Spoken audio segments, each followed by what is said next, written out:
अगर आप space technology से थोड़ा बहुत भी जुड़े रहते हैं तो आपको पता होगा कि भारत अपने तीसरे चंद्र यात्रा करने के लिए बिल्कुल तैयार है और उस मिशन का नाम है चंद्रयान 3। इस मिशन से पहले 2 मिशन हो चुका है, जिसमें से पहला मिशन था चंद्रयान 1 और उसे 2008 में सक्सेसफुली कंफर्म कर लिया गया था। इसके बाद 2019 में चंद्रयान 2 को लॉन्च किया गया था, जो एक सॉफ्टवेयर की वजह से फेल हो गया। इसी असफलता से सीखते हुए वैज्ञानिक अब दोबारा से चांद पर जाने की कोशिश करने वाले हैं और यह होगा चंद्रयान 3 मिशन के अंतर्गत। आज हम इसी के बारे में पूरी जानकारी देने वाले हैं।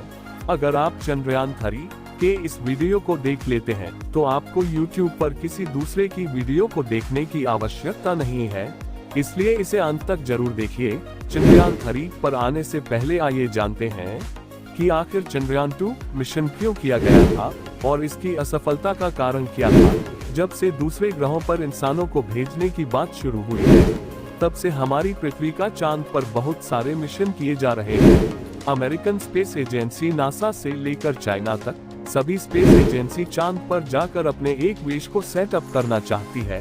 चंद्रयान 2 मिशन के अंतर्गत भारतीय वैज्ञानिक चांद पर पहली बार सफलतापूर्वक सॉफ्ट लैंडिंग करना चाहते थे। सॉफ्ट लैंडिंग का मतलब होता है किसी भी ग्रह पर ठीक तरीके से लैंड करना, जिससे स्पेस को जरा सा भी नुकसान न हो और वह बिल्कुल आराम से लैंड हो जाए।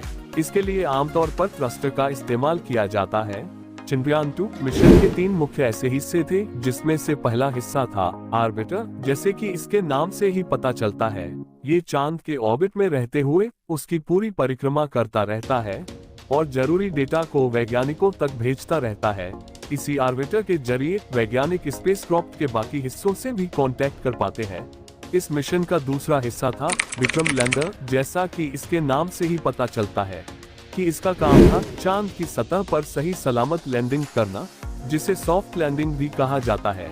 ये लैंडर के अंदर मौजूद था प्रज्ञान रोवर। रोवर एक स्पेसक्राफ्ट का वह हिस्सा होता है जो सतह पर उतरने के बाद बिल्कुल एक टॉय कार की तरह इधर उधर घूमता है और सतह को एनालाइज करता है।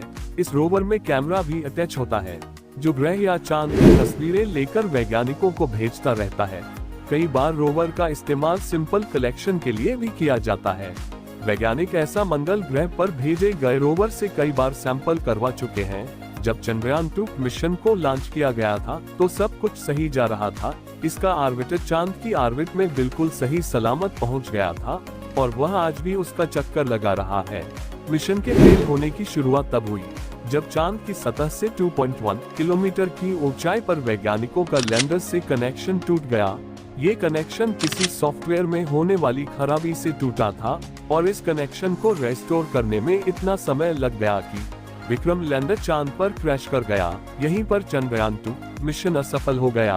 सॉफ्ट लैंडिंग न कर पाने का मतलब ये बिल्कुल नहीं है कि यह मिशन पूरी तरीके से फेल हो गया। वैज्ञानिकों द्वारा लॉन्च किया गया ऑर्बिटर आज भी चांद का चक्कर लगा रहा है और वह अभी भी चांद से जुड़ी महत्वपूर्ण जानकारी भेजता रहता है। इसका इस्तेमाल वैज्ञानिक चंद्रयान 3 मिशन में भी करने वाले हैं और यही कारण है कि इस मिशन में ऑर्बिटर की मैन्युफैक्चरिंग नहीं की गई है। अब सवाल यह उठता है कि आखिर सॉफ्ट लैंडिंग करना जरूरी क्यों है और वैज्ञानिक एक मामूली स्पेसक्राफ्ट को चांद की सतह पर सॉफ्ट लैंड क्यों नहीं कर पा रहे हैं। सॉफ्ट लैंडिंग करने की दिक्कत सिर्फ भारत की ही नहीं, बल्कि दुनिया भर के और भी कई सारे देशों की रही है। आपको जानकर हैरानी होगी कि दुनिया भर के 196 देशों में से मात्र 3 देश ही ऐसे हैं जिन्होंने चांद पर सही सलामत सॉफ्ट लैंडिंग की है। वह 3 देश है चाइना, अमेरिका और एशिया। अगर भारत चंद्रयान 3 मिशन के जरिए चांद पर सॉफ्ट लैंडिंग करने में सफल हो जाता है तो यह एक स्पेस पावर कंट्री कंसिडर किया जाने लगेगा, क्योंकि चौथा ऐसा देश होगा जिसने इस कठिन मिशन को सक्सेसफुली कर लिया होगा। वीडियो को पूरा देखने के लिए आपको मैं दिल से धन्यवाद करता हूं।